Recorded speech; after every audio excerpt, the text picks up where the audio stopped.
Hi, my name is Cindy Farr, and I'm the Incident Commander for the Missoula City County Health Department's COVID-19 response. Today is Monday, November 23rd, and this is our COVID briefing. We've now had 4,221 cumulative positive COVID cases in Missoula County to date, with 258 new cases since Friday. We've had 40 deaths associated with COVID-19 to date, and currently 17 Missoula County residents and 20 non-county residents remain hospitalized in Missoula County. We now have 1,179 active COVID-19 cases with an average of 5.1 close contacts per average case. Those average cases and their identified close contacts remain in isolation and quarantine and are being supported and monitored as needed. Remember that all of these numbers, as well as graphs and figures associated, are on our website at missoulainfo.com. The state of Montana is reporting 56,381 cumulative COVID cases, which is up 677 new cases since yesterday. There are now 16,317 active cases with 467 active hospitalizations across the state right now. And there have been 614 deaths related to COVID-19 statewide. The University of Montana has had 447 cumulative UM-associated cases since the beginning of fall semester, which is up 4 since Friday. There are currently 71 active cases associated with the University of Montana. And just a reminder that the UM fall semester is coming to a close, with the last day of fall semester being later this week on Wednesday, November 25th.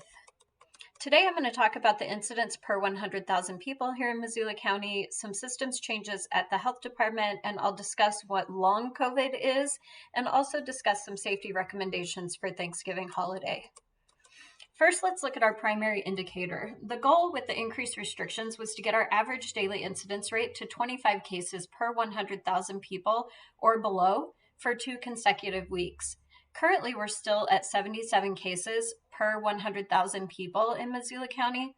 We're getting a lot of questions about if the restrictions are working, why are we not seeing a decrease in those cases? What we're seeing is that people are following the restrictions in public settings, but they're not following recommendations of social distancing and wearing a mask when they're in private settings with people outside of their own household.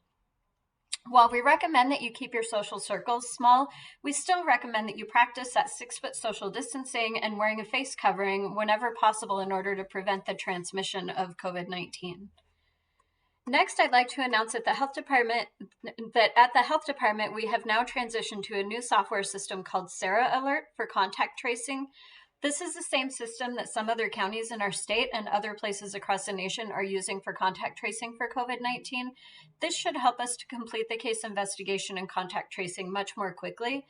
To put it in perspective, we have 1,179 active cases with 5.1 contacts per case. This means that we have just over 6,000 close contacts that we have to notify. We're hoping that this new system will speed that notification up. Our contact tracers are texting and calling those cases and their contacts, so it is really important that you answer your phone, even if it's from a number that you do not recognize, as it could be one of our staff trying to reach you. And that being said, I want to let you know that we do have some staff that are working the Thanksgiving holiday, so you may be getting a call during that time as well. Okay, so there's been a lot of talk in the media about long COVID, so let's talk about what that is. Most people who get COVID-19 will recover within the first 2 weeks after symptom onset. However, there are some people who continue to have long-lasting symptoms even after they're deemed recovered. When public health considers someone recovered, it's because they've made it past the infectious period where they could pass the disease on to someone else. It does not always mean that they're no longer having symptoms. It simply means that they're no longer contagious. Some people get what has been termed long COVID.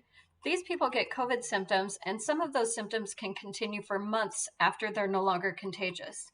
Some of those symptoms can include cough, dizziness, loss of taste or smell, fatigue, and many other symptoms. Scientists are still studying why COVID affects people in so many different ways and why some people get long COVID when others are able to recover within that first couple of weeks. As more information becomes available, we will definitely share that with you. So as we're approaching the Thanksgiving holiday, I'd like to talk about the recommendations from public health.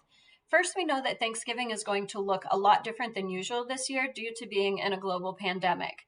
We're thankful to everyone striving to have a healthy and responsible Thanksgiving this year.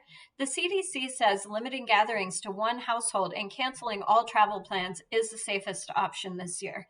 If you do push forward with seeing people outside of your own household or traveling, please consider the following. You could limit your gathering to 6 or fewer people.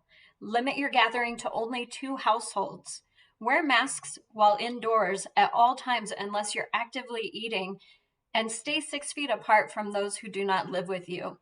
Avoid going in and out of areas where food is being prepared or handled. Use single-use options for condiments such as salad dressings and disposable items for food containers, plates, and utensils. Consider opening your windows and doors in your home for better ventilation.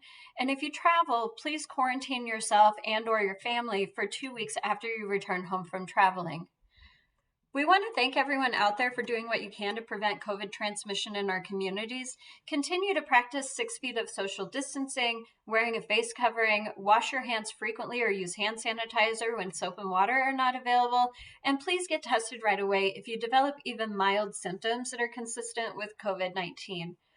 Just as a reminder, because we haven't talked about it in a while, those symptoms include fever and chills, cough, shortness of breath or difficulty breathing, fatigue, muscle or body aches, headache, new loss of taste or smell, sore throat, congestion or runny nose, nausea or vomiting, and diarrhea. So if you have any of those symptoms, please get tested right away and please put yourself into isolation away from other people until you get those test results back. So that's it for my briefing for today. As always, you can subscribe to us on YouTube under my name, Cindy Farr. That's CINDYFARR. You can click that little notification bell so that you get notified when additional videos are uploaded. You can follow us on Facebook at the Missoula City County Health Department Facebook page, and check out our website at missoulainfo.com for really great information, and all of the data that we've talked about here is also posted on that website. And you can call 258-INFO if you are having any symptoms of COVID-19 and you would like to get tested, or if you just have questions about what resources might be available to you or about COVID-19 in general.